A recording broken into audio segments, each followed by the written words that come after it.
The storm came sudden and merciless, sweeping across the Wyoming plains like a curtain of white ghosts. The wind howled low and mournful, rattling the brittle sage and bending the cedar trees into aching shapes. Out beyond the dim lantern glow of Red Hollow, where smoke curled from chimneys and shutters creaked against the gale, a lone rider pressed forward with his hat pulled low. His coat was worn thin, patches stitched with twine, and the horse beneath him stumbled from hunger more than from snow. Jonah Mercer was his name, though the town spoke it most often with pity or scorn.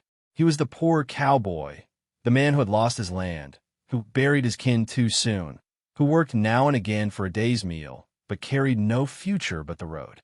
Shame rode in his saddle beside him, whispering like the wind, "Failure, failure, failure." Yet he kept riding, for what else was there? The prairie swallowed men whole when they stopped moving. That was when he saw it, a shape half swallowed by snow, a mound that shifted, almost imperceptibly, against the storm's breath. Jonah slid from the saddle, boots sinking deep into drifts, hands raw with cold as he clawed away the snow.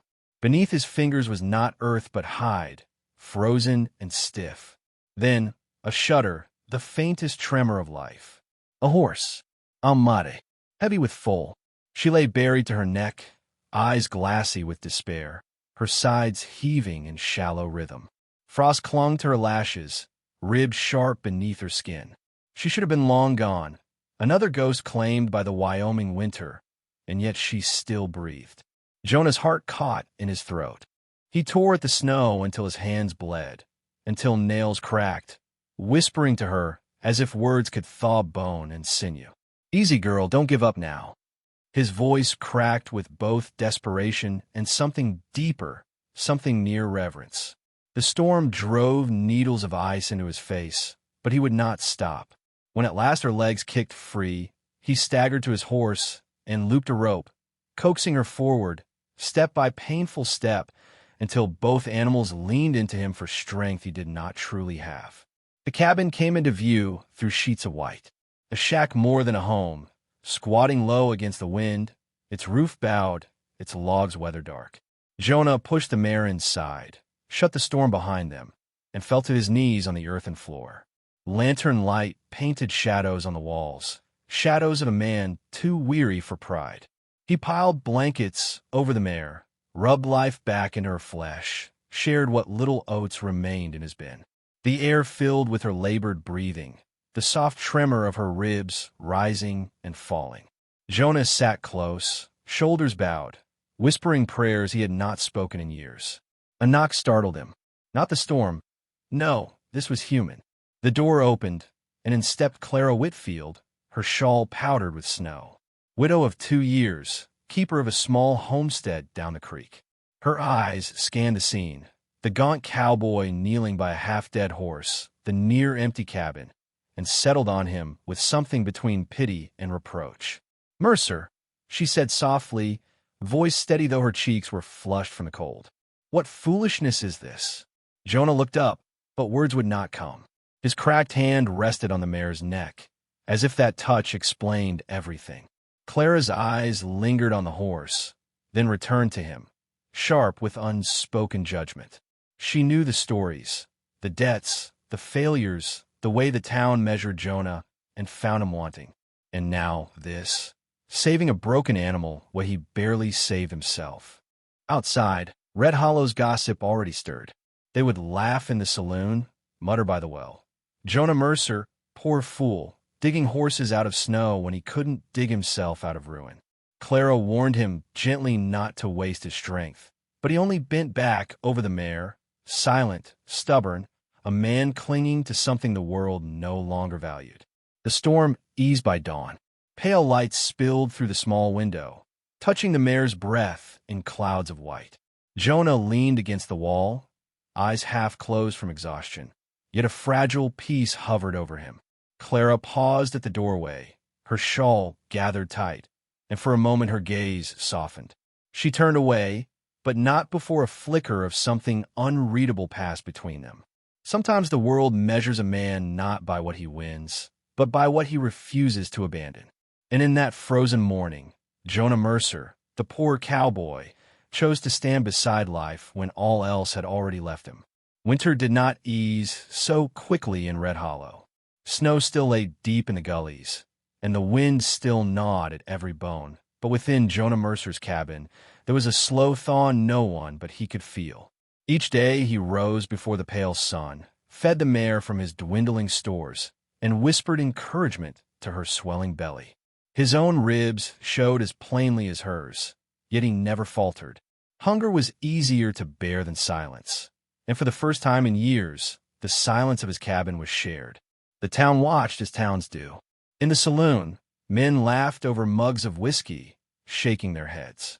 Mercer's lost his mind, pouring himself into a dying beast when he can't keep his own feet under him.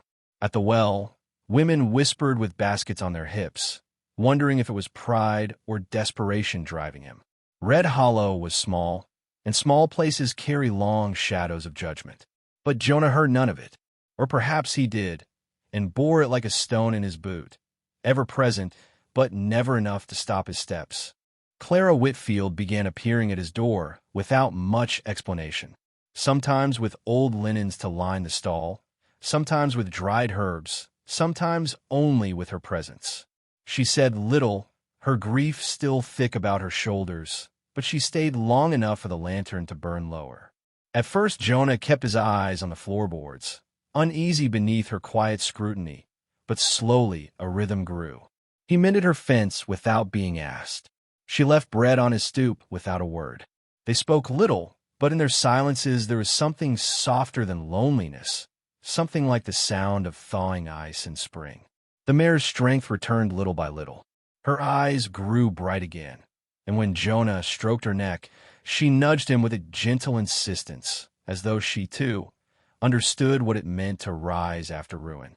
Clara once laughed, just once, when the horse shoved Jonah hard enough to nearly knock him into the straw. The sound startled him more than the shove. He had not heard her laugh before, and in that small burst of warmth, something inside him shifted.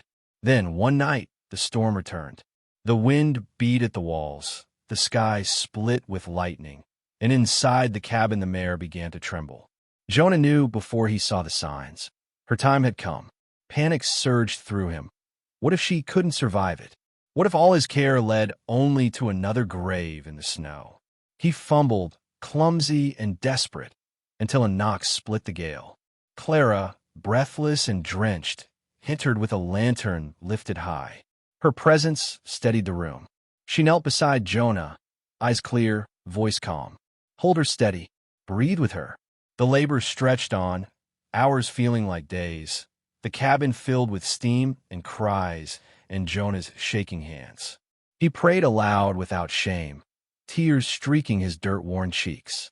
At last, with one final heave and Clara's steady guidance, a foal slipped into the world, tiny, fragile, glistening in the lantern light. Silence followed, broken only by the foal's thin, gasping cry. Jonah cradled it against the straw, breathless with awe, whispering, "You made it, girl. You made it." The mare's exhausted eyes closed in relief, her newborn pressing close to her warmth.